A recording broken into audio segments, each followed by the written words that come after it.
اس نے ہاتھ کھینچنا چاہا، ذرا سا لوہا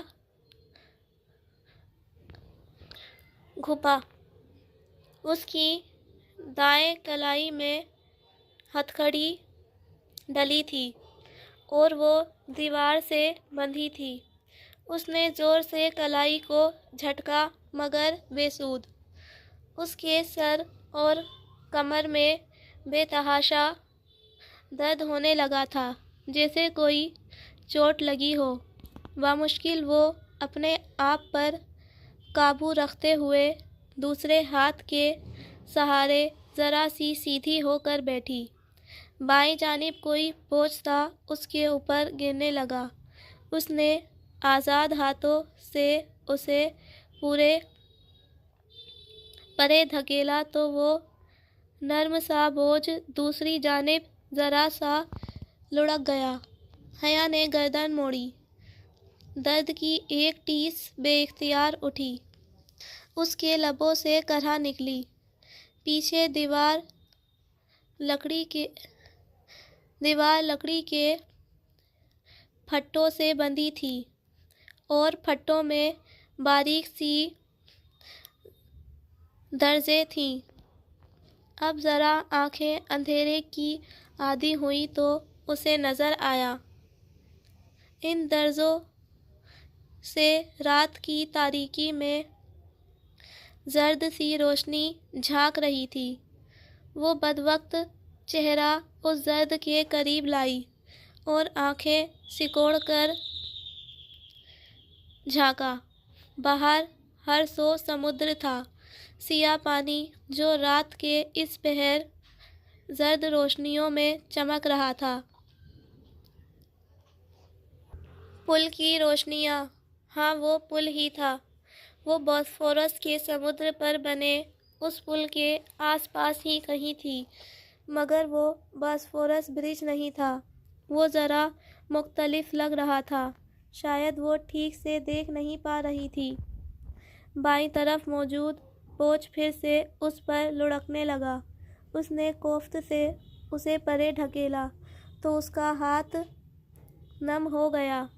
وہ نم ہاتھ چہرے کے قریب لائی اور دور سے آتی روشنی میں دیکھنا چاہا۔ اسے نمی کا رنگ تو نظر نہیں آیا مگر وہ خون تھا۔ وہ مدہوش سی ہو کر ہاتھ اپنے کپڑوں سے رگڑنے لگی۔ اس کا کوٹ اس کے جسم پہ نہیں تھا۔ جو واحد خیال اسے اس وقت آیا تھا وہ بہت تکلیف دہ تھا۔ عبدالرحمن پاشا نے اغوا کروا لیا تھا۔ زور زور سے وہ اپنا ہاتھ سنہری سکوں سے رگڑ رہی تھی جب اس کی انگلیاں ذرا بھاری سی چیز سے ٹکرائیں۔ وہ ٹھہر گئی اور اسے ٹٹولا۔ اس کا چھوٹا سنہری کلچ جو فراک کی بیلٹ کے ساتھ نتھی تھا، اس کے سر میں درد سے ٹیس اٹھ رہی تھی۔ ذہن میں اپنی پھپھو کی آخری گفتگو گونج رہی تھی۔ اس نے شام میں انہیں یقین دلایا تھا کہ رات کھانے پر وہ ان کے ساتھ ہوگی۔ اب جانے کون سا وقت تھا، پھپھو نے اس کا انتظار کیا ہوگا اور اسے نہ پا کر کیا ان کے ذہن میں آیا ہوگا کہ وہ اغوا ہو گئی ہے۔ اس نے اپنے آزاد ہاتھ سے کلچ کھولا۔ اندر اس کا پتلا سا پاکستانی فون رکھا تھا۔ انہوں نے اس کا فون کیوں نہیں لیا، وہ سمجھ گئی تھی۔ اس کا ترک فون کھینچ کر انہوں نے سمجھا ہوگا کہ وہ اسے رابطے کے ہر ذریعے سے محروم کر چکے ہیں اور فراق کے ساتھ نتھی کلچ پر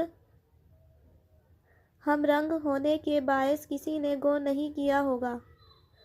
انہیں معلوم نہیں تھا کہ اس کے پاس 2 فون تھے، مگر عبدالرحمن پاشا کو تو معلوم تھا۔ لیکن اس نے اسکرین کو چھوا تو وہ روشن ہو گئی۔